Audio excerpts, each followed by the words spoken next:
Good morning. Today we're talking about a tough topic. We're talking about self-care. And I know that's like a buzzword lately with a lot of moms. But is it like lattes? Is it bubble baths? I don't know. But here's what I do for self-care. You have to find what your journey is. But anyway, if that's something you want to listen to, go ahead and keep on watching. As moms, we often put our own needs on the back burner while taking care of everyone else. But it's crucial to remember that we can't pour from an empty cup. Taking care of ourselves is not selfish. It's necessary for our well-being and the well-being of our families. So how do we carve out time in our busy day? On this particular morning, my family had been sick for a few days, so the to-do list had piled up. But instead of getting to work, I poured myself a cup of water, got myself some lemon juice, and cleared a path for myself to do some yoga and to get myself in the right mindset for the day. I find that when I put myself first and give myself even 10 minutes of stretching time in the day, that I can go throughout the day so much happier and so much more fulfilled and get so much more done than if I get to work right away on the to-do list.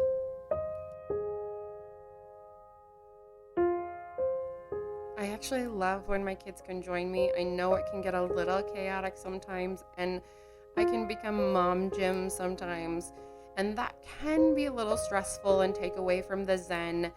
But I actually love that they are learning and that they are also taking time for themselves and taking time to stretch and seeing that it is an important thing for me to take time. When stress weaves its way into our role as mothers, it's because we have a lot on our plate. We have so much that we need to do with running errands, with making meals, with making sure that the house is clean and everybody's happy and everybody's expectations are met.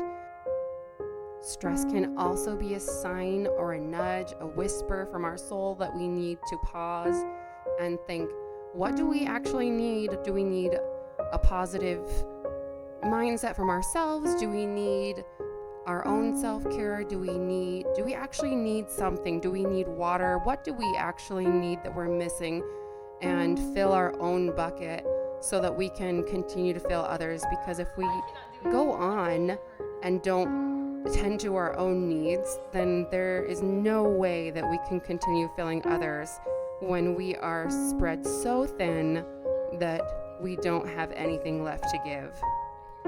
At different stages in our kids' lives, that looks different. When they're newborns, that looks so different than when they're a little bit older versus when they're teenagers. But I think that any stage along the way, we still have to pay attention to the needs of ourselves so that we can still attend to theirs. Because if our needs aren't met, how can we meet theirs?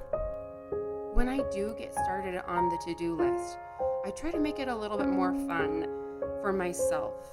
I have a lot of to-do lists that I like to deduct. Especially the dishes. The dishes seem to pile up every single day, and it seems to be the task that I just don't love to do. But I have found that if I turn on a podcast or turn on a book on tape or an Audible book, then it makes my task a lot more fun, and I get some self-care time during that time too. I am especially loving listening to Atomic Habits lately. James Clear just has so many nuggets of information that are just so helpful to me, especially in relationship to self-care. One of the quotes that really stood out to me was, he said, making a choice that is 1% better or 1% worse seems insignificant in the moment, but over the span of moments that make up a lifetime, these choices determine the difference between who you are and who you could be. Success is the product of daily habits, not once-in-a-lifetime transformations. And what if we apply that to self-care? What if we say, instead of saying, well, let's only do self-care the occasional moments when we really need it, let's occasionally treat ourselves to a spa day, or occasionally treat ourselves to a latte, or whatever you need that is your occasional treat. What if you treat yourself daily to a few minutes of you time, or stack in a habit that is something that you actually need in your life, that is self-care for you? For me, in my life right now, what I need is stress reduction. So my focus is yoga, and my focus is motivational books and things that help me to have a positive mindset, and things like making sure that I have and taking moments for positive affirmations, and all the things that just help me be in a positive mindset so that I can have that positive mindset for my kids, because I have a lot of kids and a lot of things going on, and I just want the most positive mindset for them so that they can have a positive mindset and they can see what a positive mindset looks like. I want to be a happy person so that they can be happy people. Am I always successful? No, but I am trying, and I want them to see me trying. And I think that's the important thing, is that they are seeing me put in the effort. Here are 2 other quotes that really stood out to me if you want to pause and read through them. There's just so many good nuggets in this book.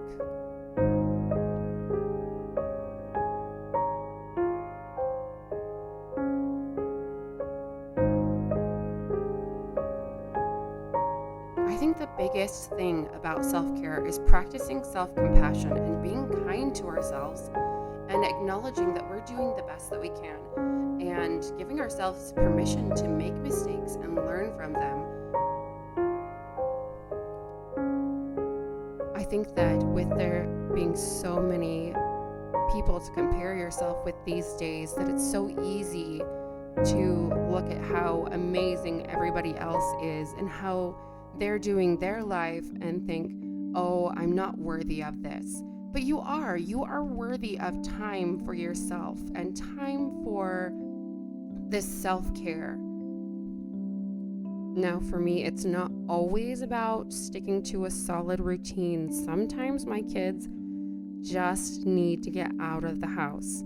So we just get out and take a walk.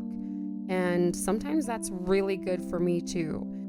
Sometimes it's about doing something new together and finding a new adventure. And sometimes it's just getting out and walking down to the end of the street and walking back. So it's not only about routine, but also finding things in our day that we can do to add self-care without having to go out of our way, and also including our kids, albeit there are times when we do need time to ourselves.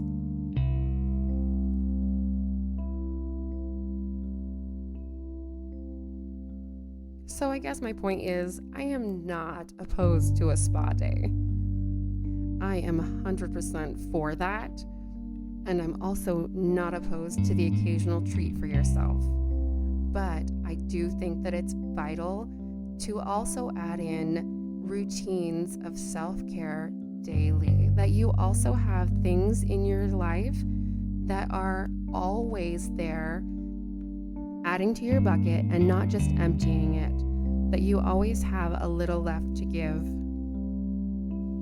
So I'm excited to hear your tips, strategies, stories, things that have helped you with your own self-care and that might help some others. So we've talked a lot.